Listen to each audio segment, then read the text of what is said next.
بسم اللہ الرحمن الرحیم نحمده ونصلی علی رسولہ الکریم اما بعد۔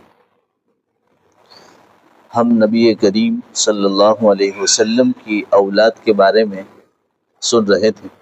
ان میں اب ہمارے نبی کی سب سے اخیری جو اولاد ہیں ان کا تذکرہ ہے، اس کے بعد جو ہیں ہمارے نبی صلی اللہ علیہ وسلم کی اولاد کا تذکرہ ختم ہو جائے گا، مکمل ہو جائے گا۔ اخیری جو ہیں حضرت ابراہیم رضی اللہ تعالیٰ عنہ ہیں، ان کے بارے میں ہیں۔ حضرت ابراہیم رضی اللہ تعالیٰ عنہ یہ سن ہجری 8 میں پیدا ہوئے، یعنی ہمارے نبی صلی اللہ علیہ وسلم نے مدینہ کی طرف ہجرت کی تھی، اس کے 8ویں سال میں پیدا ہوئے، اور ہمارے نبی صلی اللہ علیہ وسلم کا انتقال تقریباً 10 کے اندر ہو گیا ہے، یعنی یہ پیدا ہوئے اس کے وہ 2 سال کے قریب میں انتقال ہو گئے ہمارے نبی کا۔ اب جو ہیں یہ ابراہیم یہ کس کے بیٹے ہیں اس کے بارے میں ہے، تو ہمارے نبی صلی اللہ علیہ وسلم کی ازواج مطہرات یعنی بیویاں جو ہیں وہ حیات کے اندر اور انتقال کے بعد کل شمار کرے تو 11 ہیں، اور یہ جو ہیں ابراہیم جن کے بیٹے ہیں یہ ہمارے نبی کی بیوی سے نہیں ہے، یہ باندی سے، یعنی ہمارے نبی صلی اللہ علیہ وسلم کی یہ باندی ہے حضرت ماریہ قبطیہ رضی اللہ عنہا، جن کا نام ماریہ ہے، یہ باندی ہیں، ان سے ابراہیم رضی اللہ تعالیٰ عنہ پیدا ہوئے۔ اب اس میں یہ بھی سمجھے ہم کہ یہ ماریہ قبطیہ کیسے آئی، اس کے بارے میں کتابوں میں لکھا ہے کہ یہ مصر کے ایک بادشاہ ہیں مقوقس نامی، ان کی باندی تھی، اور ہمارے نبی صلی اللہ علیہ وسلم نے جو ہے دعوت کا کام شروع کیا، ایمان کی دعوت لوگوں کو دیتے تھے، تو سن ہجری 7 کے اندر یعنی ہمارے نبی نے ہجرت کی، اس کا 7واں سال تھا، اس موقع پر ہمارے نبی نے خطوط جاری کیے، خط لکھے بادشاہوں کے نام کہ جو ہیں میں محمد صلی اللہ علیہ وسلم ہوں، اللہ کا رسول ہوں، اس طرح آپ کو دعوت دیتا ہوں، اس طرح ایک قانون ہوتا ہے۔ تو ہر بادشاہ کو بھیجا، ان میں سے یہ مصر کا بادشاہ مقوقس تھا، اس نے ہمارے نبی کا یہ پورا خط پڑھا اور جو ہے ایمان تو نہیں لایا، مصر کا بادشاہ مقوقس ایمان نہیں لایا، لیکن جو ہے بہت خوش ہوا اور خوشی کے طور پر 2 باندیاں ہدیتاً بھیجی تھی، ایک ماریہ ہے اور دوسرے کا نام سیرین ہے، 2 باندیاں بھیجی تھی۔ اب جو ہے یہ مصر کے بادشاہ نے باندی بھیجی تو یہ مسلمان تو نہیں تھی، یہ تو دوسرے مذہب کی تھی، ان کے ساتھ غالباً ان کے چچا یا کسی ایک مرد کو ساتھ میں بھیجا تھا تحفظ کے لیے، حفاظت کے لیے، کہ عافیت سے راستے سے روانہ ہو۔ جب ہمارے نبی صلی اللہ علیہ وسلم کے پاس پہنچی کچھ وقت کے بعد جو ہے ایمان لے آئی، سیرین بھی ایمان لے آئی، اور جو ہے ماریہ، یہ دونوں جو باندیاں تھی دونوں ایمان لے آئی۔ اور یہ باندی اس کو کہتے ہیں، اس کو بھی آپ سمجھے، غلام اور باندی یہ ہیں اصل میں۔ اسلامی حکومت میں جب کسی چیز کو فتح کیا جاتا ہے، کسی ملک کو، کسی شہر کو، تو اس میں کچھ جو ہیں مسلمان نہیں ہوتے، ان کے علاوہ جتنے بھی قیدی بن کر آتے ہیں تو ان میں یہ مرد ہوتے ہیں وہ غلام بنائے جاتے ہیں، اور جو عورتیں ہوتی ہیں وہ باندی بنائی جاتی ہے، اس طرح۔ تو اب تو اس طرح نہیں ہو سکتا، لیکن اگر اسلامی حکومت اگر قائم ہو جائے تو پھر یہ معاملہ ہوگا۔ تو کیا اس کا مطلب یہ ہے کہ اسلام جو ہے وہ لوگوں کو یعنی غیر ہیں ان لوگوں کو غلام اور باندی بنانا چاہتا ہے؟ یہ سوال ہے کہ اسلام جو ہے کیا اگر اسلامی حکومت قائم ہو جائے تو جو مسلمان نہیں ہیں کیا ان کو غلام بنا دیا جائے گا اور باندی بنا دیا جائے گا؟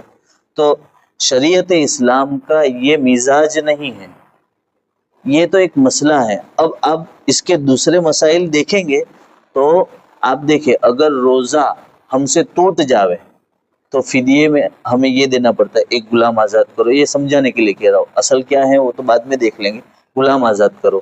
پھر کبھی جو ہے ہم نے کوئی قسم کھائی ہو، یا ایسے بہت سارے مسائل پر اللہ اور شریعت اسلام ایسا نہیں چاہتی ہے کہ لوگ غلام رہیں، اللہ تو آزاد کرنے کے، اسی لیے بہت سے جگہ پر یہ فضیلت کی ہے کہ جو غلام کو آزاد کرے گا، جیسے حضرت بلال ہیں یہ غلام تھے، حضرت ابو بکر نے ان کو آزاد کیا تھا، تو اس طرح اسلام میں بہت سے لوگوں نے سب کو آزاد کیا ہے۔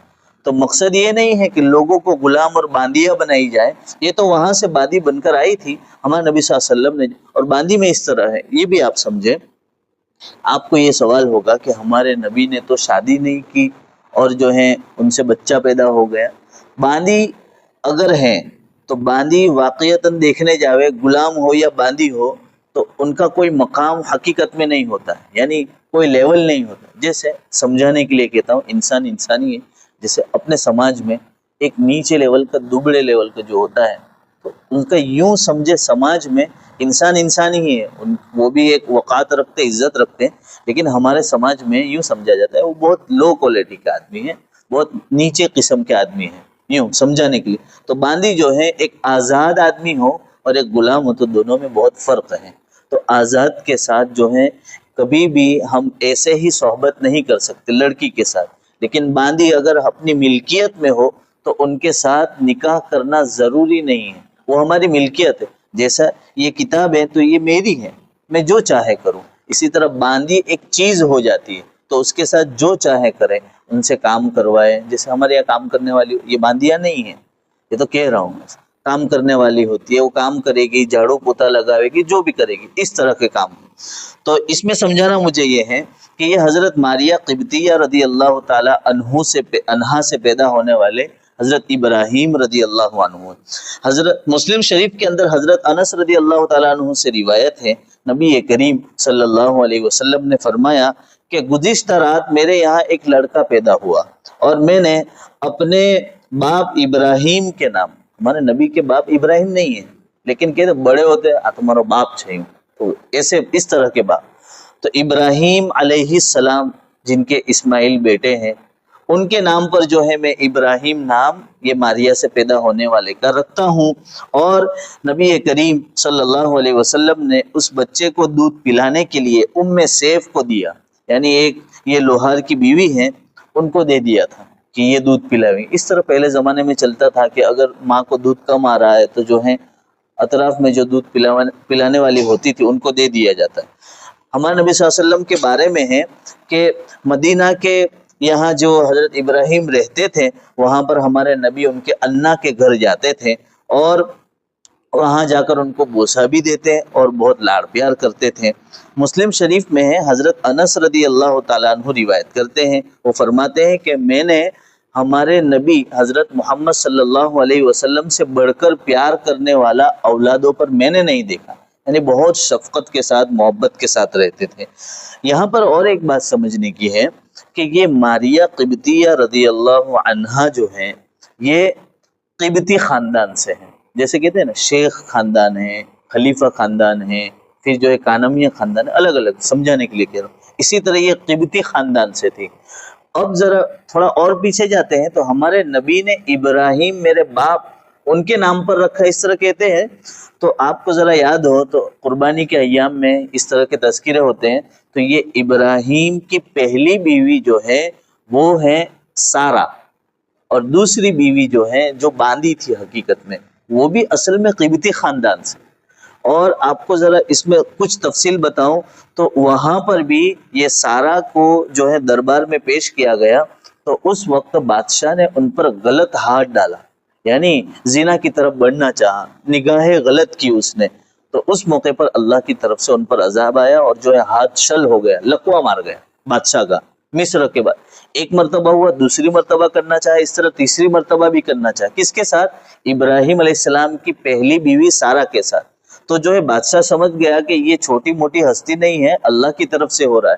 تو انہوں نے سارا کو ہدیہ دیا تھا ہاجرہ کو، جو اسماعیل علیہ السلام کی والدہ ہے، جو ذبح ہوئے تھے اسماعیل علیہ السلام ان کی والدہ. تو یہ ہاجرہ جو تھی مصر کے بادشاہ نے یہ گفٹ میں دی تھی، وہ ہاجرہ ہے دوسری بیوی. انہوں نے جو ہے سارا نے یہ کیا کہ ابراہیم علیہ السلام کو دے دیا. تو یہ بھی جو ہے قبطی خاندان سے ہیں. اور یہ ماریہ جو ہے ابراہیم رضی اللہ عنہ کی والدہ، یہ بھی جو ہے قبطی خاندان سے. ایک نسبت ہے اس میں کہ دیکھو نبی کی نسل جہاں سے چلی ہے نا، وہ یعنی نبی جہاں سے پیدا ہوئے وہ اسماعیل خاندان والا ہے، اور اسماعیل کہاں سے ہے؟ قبطی والے خاندان سے ہیں. اور یہاں پر بھی جو ابراہیم ہے، تو یعنی بتانا مقصد یہ کہ ماریہ بھی ایک چھوٹی موٹی ہستی نہیں تھی، اللہ نے ان کو بھی بڑا مقام عطا فرمایا. بخاری کی روایت ہے کہ ہمارے نبی صلی اللہ علیہ وسلم کی ایک عادت تھی جو ہمیں بھی کرنا چاہیے.